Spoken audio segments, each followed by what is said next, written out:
The Mix 88.5 Property Update, brought to you by the award-winning Tudor Group, developers of Tudor Villas and in the final stages of Tudor Court Condominium, Pratham Nack Soi 2. The Tudor Group, Thai lifestyle, European standards. The Mix 88.5 Property Update. Welcome to this week's Property Update on Mix 88.5 with my guest as always from Salmons, Thailand, Tim Gladwin. Hi Tim, a different setup this morning, but nobody knows that yet until Friday. Well indeed, yeah, a little bit different, but let's hope it works on TV. See, now there is the main thing. If you're looking at us now, it's a Friday, and if you're listening to us now, it's a Wednesday afternoon. Another wet one again, so the rainy season has kicked in for good and proper now? Well, I think so. Obviously, I was probably a little bit premature, albeit with perhaps understandable reasons, when we had the massive downpour a few weeks ago that caused the virtual abandonment of the Jesters Fair. But obviously the last couple of weeks we've had some torrential rain.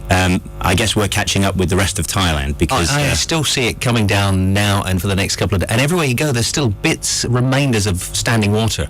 Yes, indeed. But like I say, when we compare our situation with the rest of Thailand, everything I see and hear, I've had a former member of staff in the office this week with photos from his village of how the place has basically been washed away and various people died. Quite a horrendous situation, and I think that's been echoed pretty much around Thailand. We here have been very fortunate. We've had some rain, yes. In fact, recently we've had an awful lot of rain and some very significant rain showers, some amazing thunderstorms which have shook the house once or twice. Yeah. But we haven't had anything like the disaster that has befallen much of the rest of Thailand. No, every time I go back I see like an extra couple of inches in the pool, but I don't see an extra couple of feet there or a couple of meters there. So that's one good thing. We're not getting completely deluged yet. Well, indeed, and certainly I drive past Chaknok Reservoir every day, a couple of times each day, to and from work, and while the levels are certainly up, we're not talking about a situation where the banks are about to break or anything like that. Far from it. You've probably got another 5 or 6 feet before that would happen. But and actually, when you're looking at water supply here in Pattaya, obviously because much of the year here is very dry, very sunny, having a good rainy season is actually good for the rest of the year, because it means that water supply levels are at a positive point. That's one I have looked at going past the the other one, the map. Yes, Maptra. That's the one. Yeah. It does seem to be nice that there's actually lots of water in there. So has it been busy, or has the water kept people away? You've still been busy doing things for the last week? Yes, absolutely. It's not, I wouldn't say it's as crazy as it was a couple of weeks ago when I was talking about the blip and things really going a bit silly, albeit in a positive way. Yeah. But nevertheless, things have been ticking over. And the fact that it has been bad weather, we've had really, quite shocking weather, in fact. Lots of rain, lots of thunderstorms, as we said a minute ago. But nevertheless, we've still been quite busy. Still had plenty of genuine customers walking into the office, plenty of viewings to do, and deals being done here and there. So altogether very, very positive. And I think if you consider where we are in terms of the year, in the heart of the rainy season, finally, but with the high season now just around the corner, you have to, I think, conclude that it's all positive, and perhaps suggests that when the high season does come around, in another, less than a month now is the start of the traditional high season, one would expect that the indication that we can take from what we're seeing now suggests that things will be better again this high season than they were last high season. Yeah. And obviously, as we've said in recent weeks, last high season was better than the one before. So it seems that that means all these people that keep saying the economy is going to be bad and it's going not where we want it to go with the double dip and all the rest of it, that actually for Pattaya in the real estate market it still seems to be okay, because like you said, this year better than last year, and next year better than this year, and we haven't got into the high season yet, but you're already predicting it. Yeah, it seems to me, from the evidence that I see personally, that we're on an upward cycle. Obviously, it doesn't take very much for that to change, and there are all sorts of factors that could do that. But nevertheless, like I said, all the evidence that I've seen is that things are getting better year on year, and long may that continue. Obviously, you can look at various reasons as to why that is happening, and perhaps one of those reasons is the continued problems in the West. I think it's fair to say that a lot of people in the West, as we said a few weeks ago, they've now been faced with over 3 years of very significant economic hardships since the credit crunch first hit. And you would anticipate that a lot of people would think that after 3 years, things should be getting better. Yeah. On the contrary, what we're now reading is that things are getting worse again. And I've read in some reports that experts believe that the prospects of a double-dip recession, kicking off very shortly, are as high as 75%. Now, if you're living in the West and you've gone through what you've been through the last three years or so, and that's the situation, it's perhaps understandable that people are starting to look at investments overseas, maybe not all of their investments, but maybe diversify a little bit, hedge their bets a little bit, and obviously investing in a place like Thailand is, for various reasons, it offers some upsides that you don't get in the West. Not least, I like the idea of people saying that it's not very good in the West, so they can invest over here. But I think, as far as listening to experts that are saying a 75% chance of a double dip, it was those same experts that caused the problem in the first place. So I'm not too good at putting all my money in their basket. Oh, I think you have to be very careful about exactly what you do listen to. You read it, you take it in, you bear it in mind, but I think you would have to be a little bit foolish to act simply on news reports, because you can find as many saying one thing as you can saying the opposite. And while some apparent experts are saying that 75% likelihood that we'll go into double dip recession, you have to bear in mind that we may be talking about a recession whereby economic growth is minus 0.5% per annum for a month. Now, that still means that the economy in that country is still many times bigger than it was 5 or 10 years ago, because obviously since then we've had an awful lot of time, perhaps in the case of 5 years, 60 months with economic growth, and perhaps I think the UK, for example, was in recession for actually only about 3 months last time. So what you're talking about is an economy that's virtually as big as it was the month before. It's just a very slight retraction, but nevertheless, it's an economy that's vastly bigger than it was even a few years ago. Do you think it could be these sort of people trying to hedge their bets because they don't want to be caught out this time? Because we were caught out last time, so I don't want to be caught out this time, so I'm going to say that yes, 75% sure that it is going to happen. Oh, I'm sure there's a big element of that. And then when it does happen, you go, see, I told you so. Whereas last time they went, not quite sure what happened there. Yeah, I have no doubt that there's all sorts of back covering going on, and people trying to predict what they now believe to be inevitable and look good, when in fact all they're doing is stating the inevitable. Covering their own bottom hole. Well, indeed. But nevertheless, when you look at Asia still, it's certainly not immune, because we're in a global economy these days. If anywhere were completely immune, that would be a fantastic place and everyone would be investing there. But nevertheless, as we've gone into in recent weeks, an awful lot of manufacturing is now in Asia.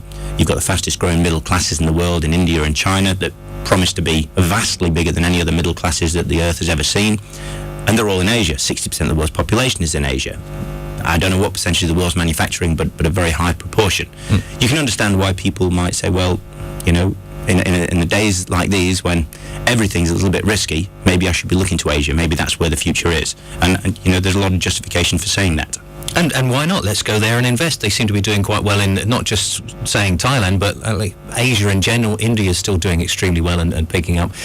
Indonesia, Vietnam, and even Cambodia are growing. Absolutely. And it's inevitable, because when products are made in a country, obviously there's a net capital flow into those countries from the richer nations in the West. And if that capital flow continues, the countries in the West are not going to be the wealthy ones for much longer. I mean, you just look at a very, very simple situation. If you have a lot of money, but you buy everything from your next door neighbour who has a shop, and you don't, over a period of time, unless you have some income yourself, the shop owner next door is going to start getting increasingly wealthy as you get poorer. and that's what we're seeing now in the world economy, because over a number of years, many of the Western economies gambled on financial services and ignored the manufacturing sector, sending off increasing manufacturing operations to Asia. That's been going on now for in large scale, probably 20 years or more. And we're now seeing a significant effect in the growth of China and India and other countries like Thailand. There's obviously very significant Western manufacturing operations here now, and ever increasing. And so it does augur well for Asia. Like I say, particularly when you bear in mind that 6 in 10 humans live in Asia. Which is a good part to be. Now, we've found ourselves out in Asia for quite some time now, and it's still a busy time. So we're sort of low season, but we're doing okay, and we're just coming into high season, and we think it's going to go well. It's still pretty busy around town for low season, isn't it? Because how many people are out and about and doing things? Yeah, and it goes back to something we've discussed previously. Pattaya is not now simply a resort town. Far, far from it. It being the focal point for all the industrial estates around here. I think there are 38 big industrial estates within relatively close vicinity of Pattaya, and for which Pattaya is undoubtedly a focal point. So you've got thousands and thousands of people, big business, surrounding Pattaya. That is completely separate to Pattaya's status as a resort town. And also, we now have Pattaya as more than a resort town. We have it as a retirement centre. There's no doubt at all that foreigners from all over the world come here to settle down and retire. They're not coming here because it's a tourist resort, maybe because it has the facilities it has as a tourist resort, but they're not tourists. Yeah. These people are coming here to live. In some cases to live and work, but in many cases they're just coming to settle here because it's affordable, there's a good quality of living, it's relatively safe, all those factors that we've discussed previously. It's an attractive proposition for a lot of people, and this means that Pattaya now has several strings to its bow.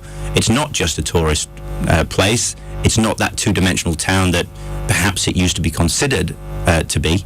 It's now something far more, and we see the big business that's here as well. Yeah. Again, we go back to something else we've often mentioned, the fact that we have Thailand's biggest port just up the road at Lamshibang. I think that's actually the 6th biggest in the world, that one. It's rather a big place. And growing. Yeah. It's growing rapidly. I think the days of Bangkok as a mainstream international port are now past. And, a lot of people obviously talk about the new roads being built down here because of the airport and so forth. Personally, I have no doubt whatsoever that the main reason for the new roads was Lamshibang. So your imports and your exports can come straight out of or straight into the harbour and straight onto major roads, so you can get your stuff off to Bangkok and wherever else in Thailand.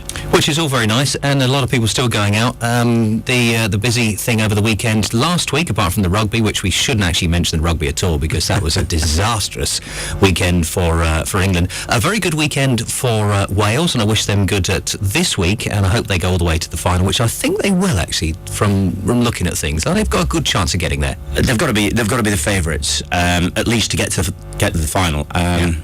People always say France have one good game in them, and they appear to have got that out of the system. So one would probably favour Wales quite heavily for the semi-final. In the other one would think that the All Blacks are going to have far too much for Australia unless the same referee is referees the South Africa game. But given that he's a Kiwi, that's probably unlikely. Yeah. And without that kind of support, one would anticipate that the Kiwis are going to have far too much for Australia, who, let's not forget, were easily outplayed by Ireland. Yes, but I don't know so much. I think with the last game against Argentina, it took them a long time to really get Argentina under control.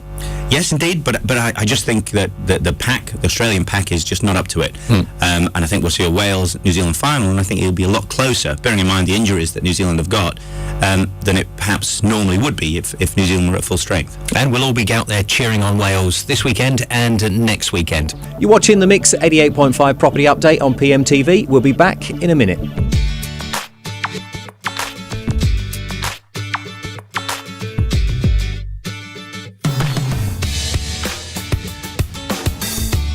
The Mix 88.5 Property Update, brought to you by the award-winning Tudor Group, developers of Tudor villas and in the final stages of Tudor Court Condominium, Pratam Nak Soi 2.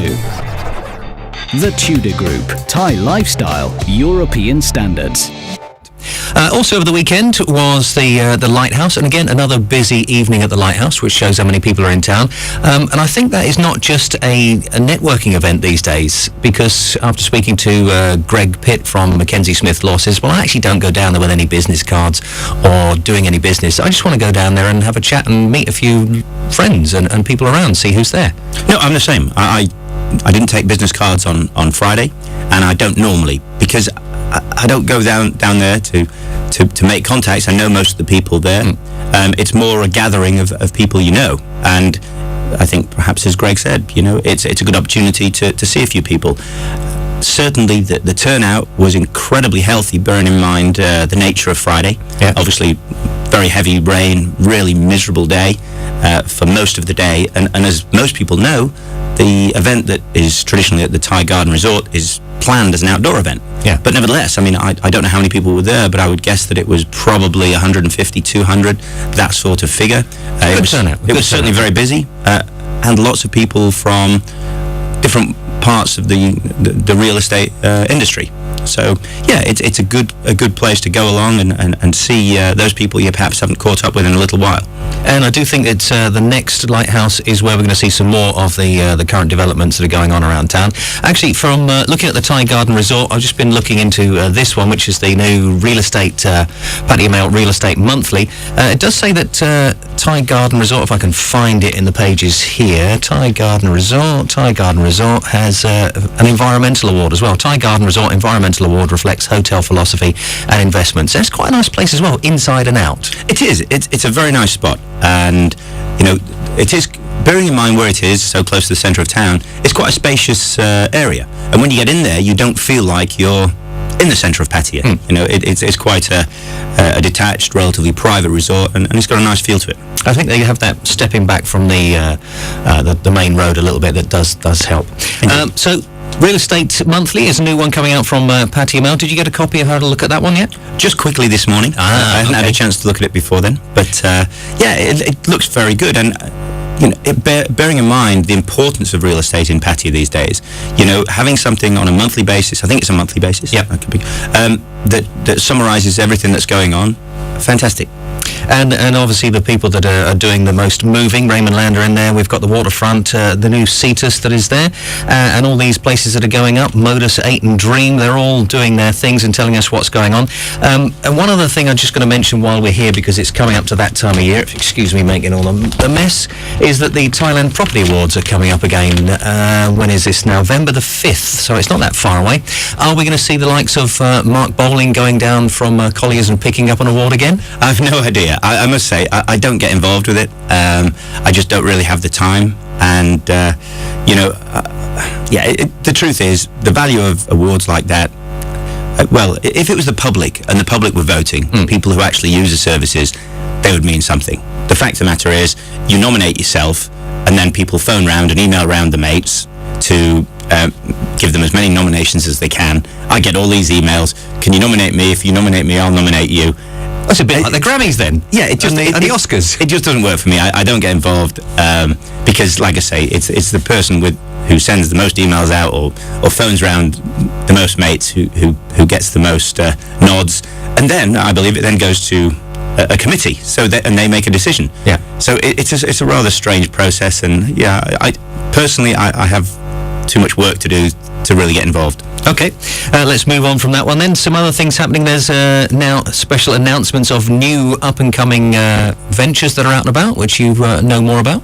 Yeah, Matrix Iguana, namely Emma, who's doing, I think, the PR for their upcoming event, has asked me to mention it today. It's on the 22nd of October, which is that next Saturday or the Saturday after? I think a week on Saturday. Yes. And it's an event that they describe as, and I'm quoting here, a Hollywood-style extravaganza. So it certainly sounds like it will be quite exciting and quite a fun event.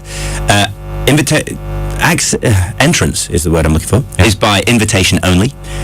But nevertheless, if you haven't got an invitation and you'd like to go, you should contact Julian at Matrix, and he will do his best to accommodate you. Okay. So, are we invited? I've certainly got my invitations, and if you fancy coming along, I'll get you one sorted. Okay, so we're going on to the Hollywood-style extravaganza, which is the Vision and Amazon, isn't it? Yeah, I Two think new developments. It's a joint sort of event. Firstly, to launch Matrix's two new developments, the Vision, which I think is sort of on the highest point of Pratham Nack Hill, and Amazon, which we've discussed in recent weeks. And obviously, the sales in both have already been launched, so if you're interested in buying one, you can already go down and pick one up. But nevertheless, this is the formal launch, and I think there will be some, we're promised some exciting events to sort of bring those launches to our very clear attention. But also, it's obviously a thank you from Matrix Iguana to the agents, the investors, and other people who've helped them out. So, you know, it should be a very good party. Certainly, the last one they did, I'm guessing it was a year or two ago. Yeah. It was a very good night. Lots of food, lots of booze, and a very good turnout. So, I expect we'll have similar this time in a week and a half or so. Okay, that's all good. It's the Mix 88.5 property update, a Wednesday afternoon if you're listening to us now on the radio. It's a Friday evening if you're tuned into PMTV. And it's all brought to you by the Tudor Group, who are now completing the stages of Tudor Court, and I believe they've just put into their buildings brand spanking new Western, the very best windows coming from double glazing, Euro PVC, that type of stuff, whatever the top line is. I believe Simon says he's got the best in there, and they are going in now, getting very close to completion. So that's all very nice. Yeah, very important windows. You know, people often overlook them, but obviously in an environment as hot and sunny as Thailand, if you have good quality windows, particularly double glazed UPVC windows, UPVC tends to fit the opening very well, so you don't get gaps and drafts. Obviously here, unlike home, it's drafts of hot air that you're trying to keep out rather than the other way around. But also the double glazing can keep out the sun rays, the UV rays, and keep the unit far cooler than simple single glazing. Which is always nice when you're in this sort of environment. And I believe they've got some nice bits going on. One day we'll go down there and have a look at it ourselves and see how we go with that one, and do a little bit of reporting live from, I'll get my big wellies on and do a bit of reporting live from Tudor Court as that gets onto its finishing stages, which would be nice. Yes. Now, also coming up this weekend, as we're looking at things that are going around, I think this weekend is also getting very busy in town as Oktoberfest starts to kick off. Oh, is that right? I believe so, yes. The British Chamber and the Irish Chamber are down at the Amari, and then that's the sort of start of Oktoberfest. So if you're a fan of German beers, off you go and enjoy yourself with some nice German beers and yes, all the other bits that come with it. Is that this Friday? I believe that's this Friday at the Amari. Yeah. I seem to recall an email going through my inbox, but I didn't look at it very closely. But nevertheless, you know, big German beers and a bit of umpa music sounds like it might be fun. So we're still looking with the Western economy's not doing so well. The Asian thing's doing okay. It's still good to put your money into bricks and mortar. Is that something that was instilled in you as a kid from mum and dad? Put your money into bricks and mortar, son. Yes, absolutely. You know, my parents, like a lot of people's parents, they weren't very experienced investors. You know, in those days, it was you'd go out, you earn your money, and you would pay your living expenses, and there wasn't anything left. But nevertheless, what everyone craved and what everyone aimed for was to own their own property. And I think for a lot of people of our generation in particular, that is something that, from a very young age, we've had instilled within us. Yeah. And I'm not sure it's not still very, very good advice. You know, particularly in times of economic challenges such as those we're now facing. It's nice, I think human nature dictates that we like to see what we own. It's nice to be able to see it and touch it. Yeah. Bricks and mortar and land is something that gives you a degree of confidence because, of course, even when economic times are hard, the equity markets, the stock markets may crash and the money you're investing there may be lost. Banks nowadays can obviously go out of business and savings that you have there may be lost. If there's hyperinflation, cash that you've got, even in a bank that doesn't fail, may suddenly and overnight become worth nothing because, you know, as we have seen in the past in various economies, when economic collapse happens, you do typically have this hyperinflation, and all of a sudden you might buy a loaf of bread with £100,000. Now, if you've got £100,000 in the bank today, it may be worth quite a lot. Yeah. Tomorrow, it may be worth a loaf of bread. And that's the danger of holding cash. Of course, if you own other assets, such as gold or real estate, people buy these because they hedge against those very eventualities. The fact of the matter is that whatever the value of currency, whatever is happening with inflation, we all need to live somewhere. So what you tend to find is that real estate, so long as you bought it at the right price, tends to hold its value relative to the value of currency. Yeah. So, if a loaf of bread is £100,000, a house that was previously worth £100,000 is obviously not worth £100,000 anymore. It's worth probably thousands of times more. Yeah. And that gives people comfort. It's basic hedging. And, if you do have your money in bricks and mortar, there can be issues. But nevertheless, it's far safer generally in turbulent economic times than having your money in cash or in a bank. Since we're talking about cash and the value of cash, this week the currencies are doing some very strange things again, with the pound being very much similar to what it was last week. 48.25 is this week, and 48.13, so not much has happened there. The dollar again not doing or rather the US dollar not doing too much there. 31.01 last week, 31.16 this week. Changes again in the Aussie and the euro. They seem to be the currencies that keep going up and down, like some various different things I could mention, but I'm not going to on this sort of program. But the Aussie dollar has then gone up again this last week at 29.73. This week it's gone up a whole 30.73 is where it currently stands. So the Aussies have got themselves back together. Could it be the win at the rugby? Well, I guess that's probably as good an explanation as anything.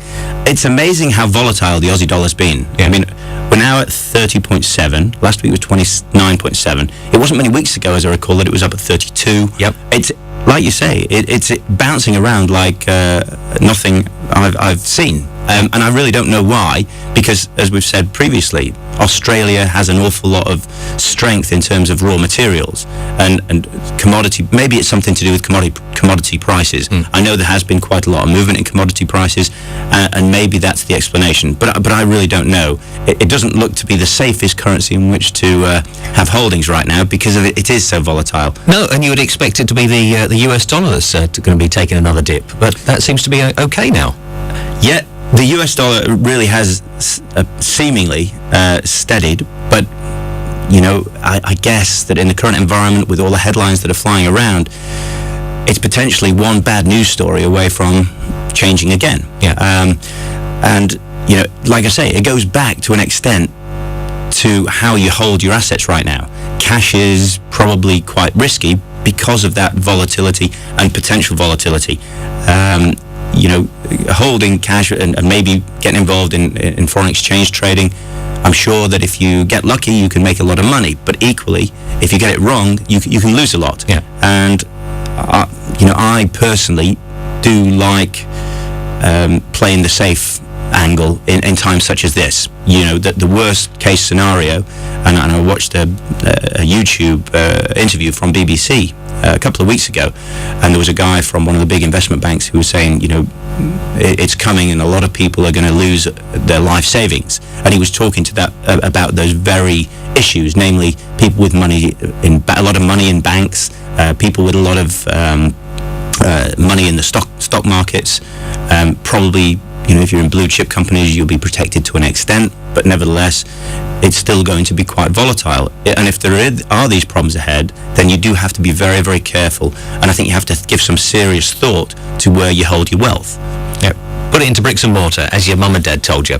And last look at the euro. The euro has gained again after last week being 41.44, basically 41.5. It's now up to 42 and a quarter, 42.26. And I would have expected again that the euro will be continuing going down. The problems with Greece, etc., etc. Although has Greece now finally sorted it out by saying, well, actually, yeah, we're actually not going to be paying our bills. Well, I think what it is with the euro, if the newspapers are right, it's literally, as I said a minute ago with the US dollar, it's about one news story or another. News comes out, everything's going to work out with Greece and Italy and Portugal and Spain, and the euro gets strong. Next day, more problems ahead for Greece, and the euro dips again.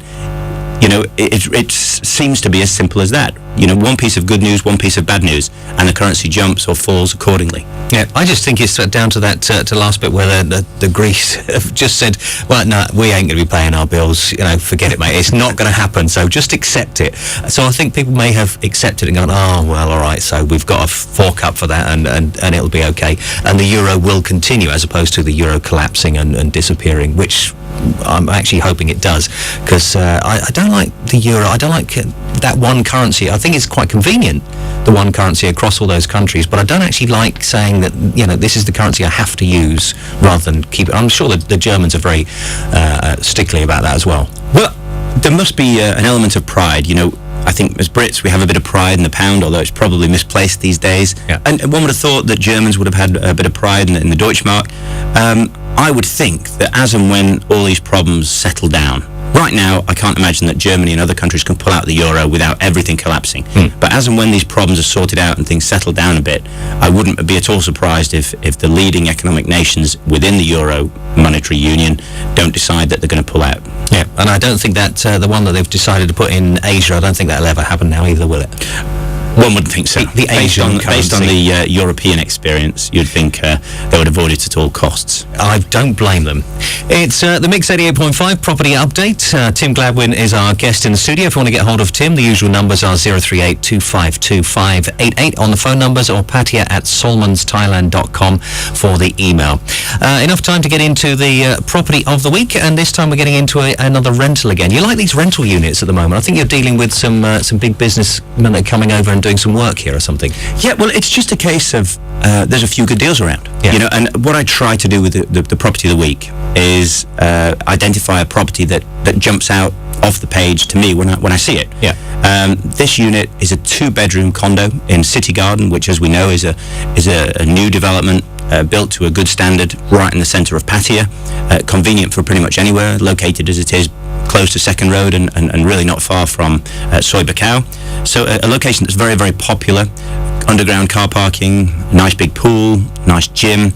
So it's a good spot for particularly, you know, people who are coming here and want to go out for dinner at night. They want to go out and have a bit of entertainment, but also they may be working on the eastern seaboard, have a car, drive home at night, plenty of good parking, sheltered parking. So yeah, it's a very nice unit. I did go in there as they were just being launched, and I think it was some very nice units in there, furnished quite nicely as well. Yeah, this is really nicely furnished. It's got a nice, surprisingly big European-style kitchen for, you know, a condominium. A very nice luxury bathroom. Like I say, 2 bedrooms, but more than that, 2 double bedrooms. I think the bigger bedroom has a king-size bed, the smaller bedroom a queen-size bed, which is still obviously a good size. So very, very usable 2 bedrooms. Sometimes 2-bedroom units here, the second bedroom is barely usable. Might have a single bed in, and let's face it, not many grown-ups want to sleep in a single bed if they're renting a condo. No. This is a genuinely usable 2-bedroom condo, and the asking price is only 25,000 baht per month, which, bearing in mind what you get for 25,000 baht a month in Pattaya these days, is exceptional value. Yeah. Pretty good, because you don't need a car and all the extra accessories you need in other places of that sort of price range, because you're just right there around the corner from Villa and other places for shopping and everything else. Yeah, the Avenue Mall is literally a hop, skip and a jump. Now, is that place, sort of about City Garden, is that place now one of these boutique places because it's only 7 or 8 stories tall? Yeah, I mean, it's a low-rise condo. Obviously, what you tend to have here in Thailand, anything under 23 metres in height is classed as low-rise. Okay, so that's it. That's our property of the week. A very nice little 25,000 baht a month 2-bedroom unit in City Garden. And we'll do it all again, same time, same place next week. Tim, as always, thanks for coming in. Thank you, Russell. That was the Mix 88.5 property update on PMTV. You can tune in on a Wednesday on Mix 88.5 and every Friday on PMTV, all brought to you by the Tudor Group. See you next week.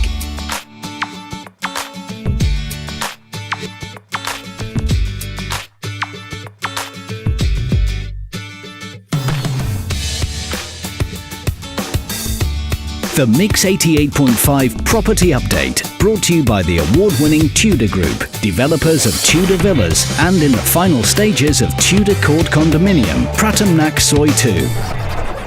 The Tudor Group. Thai lifestyle, European standards.